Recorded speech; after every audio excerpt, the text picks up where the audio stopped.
USA men's national team fans have had enough with Gregg Berhalter after the absolutely abysmal performance against Trinidad and Tobago last night in the CONCACAF Nations League. That result was completely unacceptable, and we need to fire him right now. So let's look at the score of that result.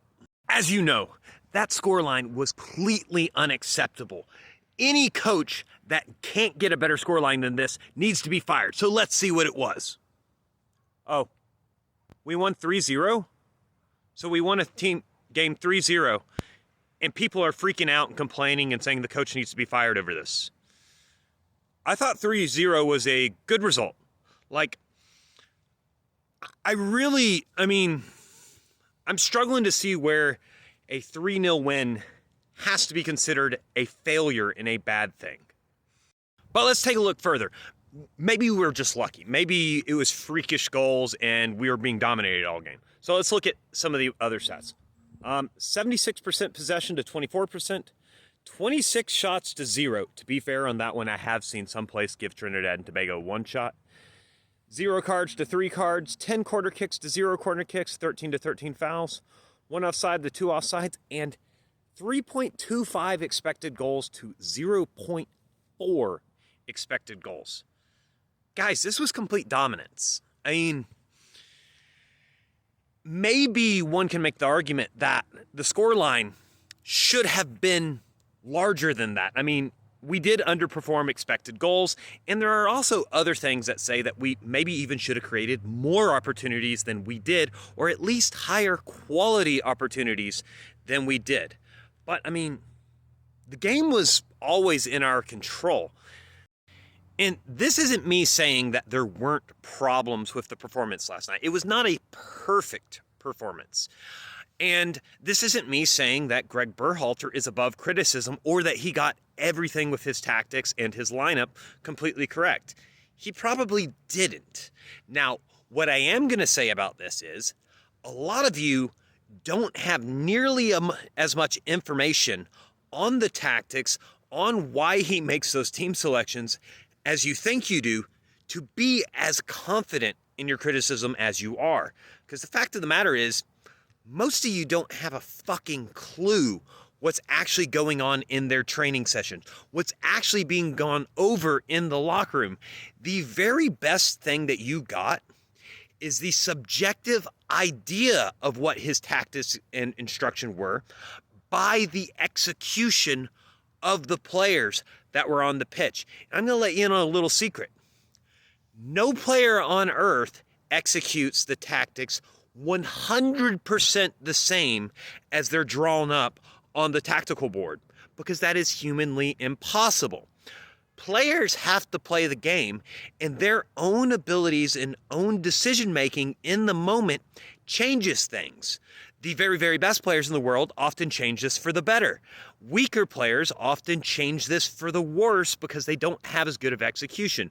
Most players fall somewhere in between, and all players do a little bit of both depending on the subject. Now, what about compared to other teams? Of course, any really good team, if they played against a team as bad as Trinidad and Tobago, would have won 5, 6, 7, maybe even 8-0. So I have 2 good examples of this that happened this week as well. We have Spain versus Cyprus. Let's take a look. 3-1. I mean, they did score early in the game, and one could make the argument that the game was put to bed after the 28th minute. But 3-1, I mean, Cyprus won the second half. The only goal scored was scored by Cyprus. I mean, far less shots on goal as well. I mean, maybe not everything they were doing was great either, or maybe sometimes even great teams struggle to completely thrash inferior opposition. But we have another one. How about England versus Malta? England obviously had to thrash Malta. I'm expecting 8-0. 8-0, because Malta's like 170-something in the world. 2-0. What? 2-0. I mean, player for player, I don't think many people would doubt that England has more talent than the United States does. But 2-0 is the best they can do against Malta. I mean, it's either that all of these teams had just absolutely horrible performances, or maybe sometimes even farly superior teams can struggle with even inferior opposition. Now, don't get me wrong. The point of this video isn't to defend Gregg Berhalter or the United States men's national team from any criticism. It is, however, to tell people to calm the fuck down. We just won a competitive match 3-0, which all but guarantees our qualification for Copa America. And Copa America is what matters, not whether we win a qualifying match 3-0 or 10-0. And while we definitely have problems and we definitely have room for improvement, and this includes both Berhalter and the players on the pitch, our problems are probably more complicated than just Berhalter's just such a bad coach. He ruins everything he touches. Everything he touches turns to shit. And if we were to hire a better coach than Berhalter, a lot of those other problems would be exposed. And I don't like pointing the finger at players, but some of the problem actually is our players are not on that world-class elite level yet. Will they in the future be? I think so. But right now, they're not. At the end of the day, we can't assess our entire team off these small sample sizes. I mean, we need to look at larger sample sizes. Whether you like it or not, Gregg Berhalter, I believe, still has the best win percentage of any USA men's national team coach in history that's managed them for an extended period of time. So that excludes interim managers. And if he can continue or improve that, it's hard for me to say that he's an inherently bad coach. Is he the best coach we could have hired? Probably not. Is he a bad coach?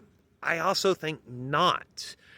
And I think we should assess his performance after the rehiring after Copa America.